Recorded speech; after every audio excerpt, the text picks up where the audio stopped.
우리가 세상을 살면서 물질의 어려움으로 인해 갑자기 파산 선고나 금치산 선고를 받는 경우가 있죠. 그러게 되면 참으로 경제활동을 하기가 너무나 어렵고 올스톱이 되어버리고 맙니다. 그러나 물질과 경제생활에만 파산과 금치산 선고가 내려지는 것은 아닙니다. 제가 곰곰이 오랫동안 보니까 우리가 인정을 안 해서 그렇지, 우리가 보질 않아서 그렇지, 신앙의 금치산자들도 사실은 주변에 없지 않아 많습니다. 그런 사람들에게 우리 주님은 끝까지 포기하지 않으시고 이렇게 말씀하십니다. 늘 저를 따라다니며 들려주시는 말씀입니다. 하나님 왈, 하나님이 가라사대 예한거나 너는 그 말 말고 다른 할 말은 없니? 늘 죄인, 죄, 원죄, 등등등 그런 말들 말고 다른 할 말은 없니? 너는 내게 무엇보다도 내 행복이 진정으로 중요해. 내겐 무엇보다 내 행복이 중요해. 그런데 하나님의 이 말씀은 우리는 믿지를 아니하고 어거스틴의 원죄에 끌려다니고 있으니 얼마나 하나님이 우리를 보시고 답답해 하실까. 우리가 믿겠다는데 하나님도 방법이 없습니다. 우리가 믿지 않겠다는데 하나님도 방법이 없습니다. 행복은 어떤 삶의 목표가 아닙니다. 살아가기 위해서 필요한 것이죠. 그런데 우리 종교인들을 보게 되면 참으로 시장통에 나가면 따로국밥이라는 것이 있습니다. 이 따로국밥을 굉장히 좋아하는 것 같습니다. 신앙 따로, 삶 따로, 빛 따로, 어둠 따로. 사랑하는 성도 여러분, 만약에 우리가 신앙의 금치산자라면 어떻겠습니까? 한번 냉정하게 돌아보십시오. 만약에 우리가 신앙의 금치산자라는 것을 모르고 살아간다면 얼마나 억울합니까? 내겐 무엇보다 내 행복이 중요한데 너는 그 말 말고 나에게 다른 할 말이 없니? 왜 날마다 기도가 그래? 이 풍진 세상에 맑은 물 하나 나오는 것 없는가? 수가성의 사마리 여인은 내 배에서 생수가 넘쳐 나리라고는 예수 그리스도의 그 정말 천금 같은 말씀을 들음으로 말미암아 모든 것을 다 내려두고 마을을 향해 뛰어가지 않았습니까? 여기 야곱의 운물에서 나오는 물이 내 영혼의 갈증을 해결시켜주는 것이 아니라 바로 촛불을 통해서 내 영혼에 끓이지 않는 맑은 물이 나온다는 것을 홀로 알기 너무나 아까워서 온 마을 사람들을 깨워서 이야기를 하러 떠나는 그 사마리아 여인의 행복한 뒷모습, 정말 부럽습니다. 여러분, 너희들은 왕 같은 제사장이라고 분명히 말했습니다. 우리는 왕 제사장이지만 왕 같은 제사장이다. 그러면 그때 왕이라는 것은 뭡니까? 왕이라는 것은 누구입니까? 이 창세기 1장 1절에 처음 나오는 단어인 메레시트라는 단어는 왕의 직위식에 창세기 1장 1절 말고 두 번 쓰였습니다. 창세기 1장 1절에서는 태초라고 번역이 되었지만 다른 데서 쓰인 두 번은 다 왕의 직위식을 이야기할 때 메레시트라는 말을 썼습니다. 그러므로 태초라는 말을 알게 되면 왕이라는 것은 무엇인가? 왕 같은 제사장이라고 할 때 그 왕은 무엇을 의미하는지 우리는 이해를 할 수가 있겠죠. 하늘과 땅과 사람을 하늘로 깨는 자가 바로 왕이다. 거기서 한문은 뚫을 건물을 씁니다. 뚫을 건. 그 하늘과 그 땅 안에 내가 들어가 하나가 되는 겁니다. 이것이 바로 왕입니다. 이것이 바로 태초의 문이 열리는 것이고 비로소 그때야 나의 태초가 열리는 겁니다. 하늘이 있으면 뭐하고 땅이 있으면 뭐합니까? 그 하늘이 새 하늘이 되고 그 땅이 새 땅이 된다 한들 무엇이 의미가 있습니까? 그 안에 내가 들어가서 그 새 하늘과 새 땅과 하나가 되어야지만 가능한 거 아닙니까? 그래서 헤이스라는 말, 에아드라는 말은 아름다운 말입니다. 그래서 헤이스 교회라는 말도 아름다운 말입니다. 그 하늘과 그 땅 안에 내가 들어가 하나가 되니까 첫째 날이 열리면서 혼돈과 공허와 흑암 가운데 빛이 있으라 하신 빛이 비춰지기 시작합니다. 하늘과 사람과 땅을 뚜루 깨뜨려 다스리는 자가 바로 왕입니다. 이것이 바로 창세기 1장의 태초입니다. 창세기 1장 1절 안에는 그 하늘도 있고 그 땅도 있고 하나님도 계시는데 만약에 내가 안 보인다면 그 무슨 의미가 있습니까? 그것을 발견해야 왕의 지식에 참석할 수가 있는 겁니다. 그것을 발견해야 내가 왕임을 내가 동의하고 공감할 수 있는 겁니다. 다시 말하면 창세기 1장 1절 안에 그 하늘도 있고 그 땅도 있고 하나님도 있는데 내가 안 보인다면 나를 읽어내는 그 열정, 그 눈, 그 귀가 뚫려야 합니다. 이게 바로 태초요 왕의 지그식입니다. 그러므로 창세기 1장 1절은 우리를 하나님의 형상으로 만들어서 하나님 나라의 왕의 지그식에 초대하는 겁니다. 그래서 비로소 우리가 맏아들 예수 그리스도의 품 안에 들어가서 우리도 그 왕이 되는 겁니다. 하나님 자신이 자기를 이렇게 소개합니다. 에우엘 아셀 에우엘, 나는 나다. 이 말은 뭡니까? 나는 존재다, 그런 말입니다. 하나님이 존재이므로 우리도 존재가 되어야지만 그분과 소통이 이루어지고 하나가 되는 겁니다.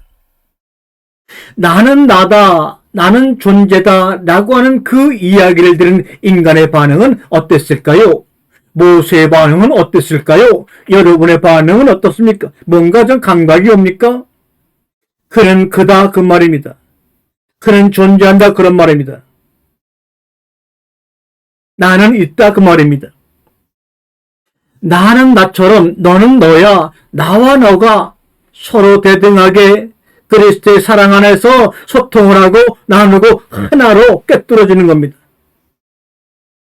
그것이 바로 빛이 있으라 빛이 비치는 겁니다. 사랑이라고 하는 것은 신의 세속화를 통해서 인간의 신성화를 이루려고 하는 아주 본질적인 귀한 것입니다. 여러분, 우리나라는 사막이 없어서 아무리 얘기해도 실감이 안 됩니다. 그래도 얘기할 수밖에 없지요. 사막지대에서 물이라고 하는 것은 천금보다 $10,000,000보다 더 귀한 겁니다. 사막지대에서는 곧 물은 생명입니다. 물이 있는 곳이 낙원이지 다이아몬드가 있고 120짜리 빌딩이 들어선 곳이 낙원이 아닙니다. 그렇다면 에덴을 에덴이 낙원이라는 생각은 땅의 주체가 에덴 안에 네 줄기의 강이 아닙니까? 에덴을 낙원이라고 한다면 땅이 주체가 아니라 그 땅 안에 흐르는 네 줄기의 강이 바로 에덴의 주체가 아닙니까? 열매를 먹어라, 열매를 먹지 말라, 하나님은 열매를 먹지 말라, 예수님은 열매를 먹어야 한다. 이 두 말이 완전히 다른 말인 줄 알고 인간의 인지로 해석하려고 신경 쓰느냐고. 진짜 동산 안에 흘러가는 네 줄기의 물에 대해서는 그동안 누구도 아무도 관심을 갖지 않았습니다. 그러니 그의 심령이 사막처럼 말라버리고 모래처럼 그냥 부서져 버리고 맙니다. 히브리어로 물이라는 말은 마임입니다. 매미라는 알파벳이 양쪽에 두 개가 있고 가운데 요도라는 것이 붙어 있어서 세 개의 알파벳으로 만들어졌습니다. 이것을 그냥 우리가 한번 그냥 파악할 수 있는 언어가 아니지만 해본다면 손으로 이 손으로 이 말씀을 연결시키고 있는 겁니다. 물이라고 하는 것은 말씀과 말씀을 연결시키는 겁니다. 하나님의 말씀을 인간의 언어 속에다 연결시켜주는 겁니다. 그럴 때 그 안에서 생수가 넘쳐 터지는 겁니다. 우리가 눈에 보이는 H2O 물이 육의 생명이라면 말씀은 그 생명을 살리고 지탱하는 생명, 다시 말하면 생명 중에 생명입니다. 특별히 하나님이 430년 동안 애굽에서 노예살이하던 이스라엘 백성들을 다른 많은 땅을 놔두고 사막지대를 골라가지고 거기서 40년 동안 훈련시킨 이유가 뭡니까?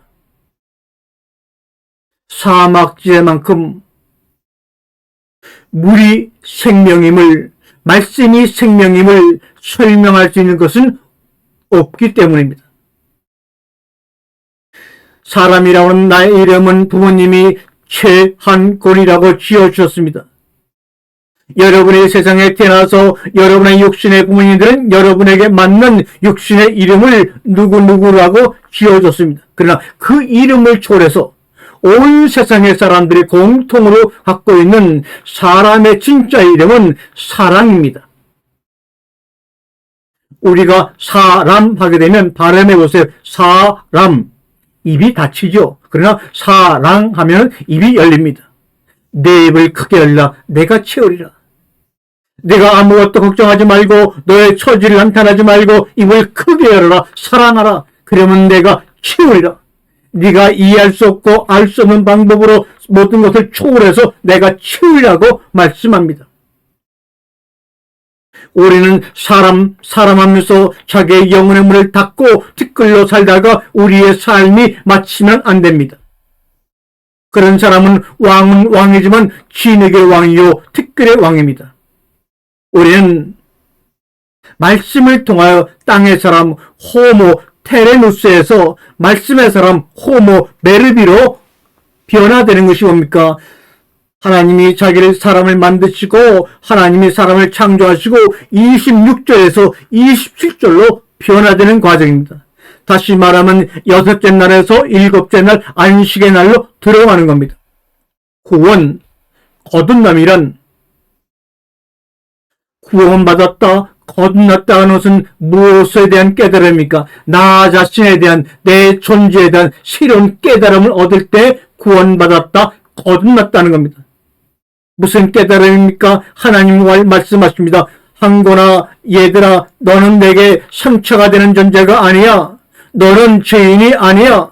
나에게 하나밖에 없는 딸이야, 아들이야. 이 음성이 여러분의 영혼을 치고들을 때 여러분은 그 순간 구원의 덕으로 들어가 7째 날 안식에 들어가는 겁니다. 이거 깨닫는 게 거듭남이요 구원입니다. 아브라함이 아브라함으로, 사례가 사라로, 사람이 사랑으로 바뀔 때 우리의 삶의 셈이 퍼져 나오는 겁니다. 내 원래 모습, 여러분의 원래 모습, 참자기를 깨닫는 겁니다. 그것을 깨닫지 못한 사람을 죄인 이렇게 말하는 거예요. 선악과 사건 이전부터 우리는 악한 죄인입니다. 왜요? 하나님을 알지 못하고 그 하나님의 존재로부터 멀어져 있었기 때문입니다. 그 이후 누군가의 교리로 인해, 누군가의 신학으로 인해 스스로 서로가 죄인이라고, 그것이 믿음 있는 것처럼 피차 공중하며 지금까지 살아온 세월이 얼마입니까? 거기에서는 법은 존재해도 이야기는 존재하지 않습니다. 이 복음이라고 하는 것은 우리의 삶 속에 흘러나온 수많은 이야기입니다. 그러나 법이라고 하는 것은 막혀있는 것입니다. 흘러갈 곳이 없어 사해처럼 썩은 물이 되는 것입니다. 여러분과 저의 마음은 살아온 세월만큼 알게 모르게 흉터가 많습니다. 상처가 많습니다. 모래사장 위에 수많은 흔적처럼 말입니다. 그건 내가 흙이요 모래라는 명확한 증거입니다. 여러분, 주님의 사랑을 십자가를 질 수밖에 없는 주의 나약함으로 오해하지 마십시오. 우리가 진정 주님의 사랑, 주님의 나약함, 주님의 낮아짐, 그 힘의 비결을 안다면 우리는 절대로 낭망하거나 포기하지 않을 것입니다. 말씀의 양식으로 오늘도 끊임없이 먹고 마시며 호흡하는 여러분이 되시기를 진정으로 소망합니다. 인간의 죄라고 하는 것은, 인간의 죄는 스스로 자기를 위하여, 나를 위하여, 여러분 자신을 위하여 선악 판단의 주체가 되어 자기 중심으로 모든 것에 선악을 판단하는 것, 이것이 바로 죄의 근본, 이것이 바로 원죄입니다. 그저 뭘 따먹었다 이거 아니요. 피조물 주제에 하나님 노릇하겠다는 겁니다. 10계명 중 첫 번째 계명 여러분 아시죠? 너는 나 외에 다른 신들을 내게 있게 하지 말라. 참 저는 이걸 읽으면서 이상하다 생각했어요. 이 첫 계명은 하나님 외에 다른 신을 두지 말라는 말씀인데 참 이상하지 않아요? 하나님은 한 분이신 하나님이라고 분명히 말씀하고 있는데 다른 신을 두지 말라니. 신은 하나님은 한 분밖에 없는데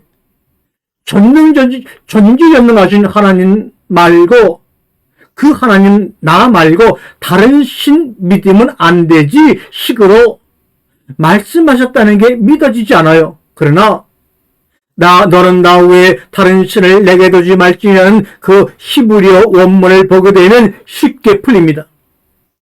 너는 나 외에 다른 신을 섬기지 내게 잊지 말게 하라. 이 말을 히브리 원문대로 그대로 직역하면 이렇습니다. 너는 너를 위하여, 여기 레카라는 알파벳이 들어가는데 이것이 키포인트입니다.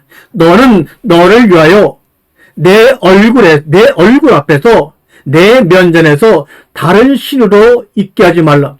이 말씀의 참뜻은 하나님을 너를 위해 다른 신으로 오해하지 말라, 이런 말입니다.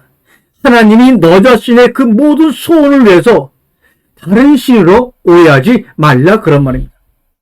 하나님께서 아브라함에게 너는 나를 위하여 정말 동물을 잡아서 제사를 드리라고 명했을 때 아브라함은, 우리 개역 성경에는 번역이 안 되어 있지만 이렇게 합니다. 하나님을 위하여 드린 것이 아니라 레카, 아브라함은 자기 자신을 위하여 제물을 드렸다, 이렇게 나옵니다. 그 자기 자신을 위하여 제물을 드린 결과 그의 후손들이 애굽에 끌려가서 400년 이상 종살이하고 나올 수밖에 없는 그런 일이 벌어집니다. 너는 너를 위하여 내 면전에서 다른 신으로 있게 하지 말라. 너무나 조급하게 너를 위해서 정말 나 하나님을 다른 신으로 오해하지 말라고 말입니다. 그러나 우리는 그 말을 듣고도 그냥 흘러버리면서 기도할 때나 찬양할 때나 삶을 살아갈 때라도, 하나님의 면전에 있을 때나 면전에 없을 때라도 상관하지 않고 나를 위하여 하나님을 다른 분으로 만들어서 섬기고 바치고 충성하여 자신의 욕망을 이루겠다는 그 생각을 우리는 언제까지 갖고 놓지 않을지 참으로 안타깝고 안타깝기 그지가 없습니다. 아멘.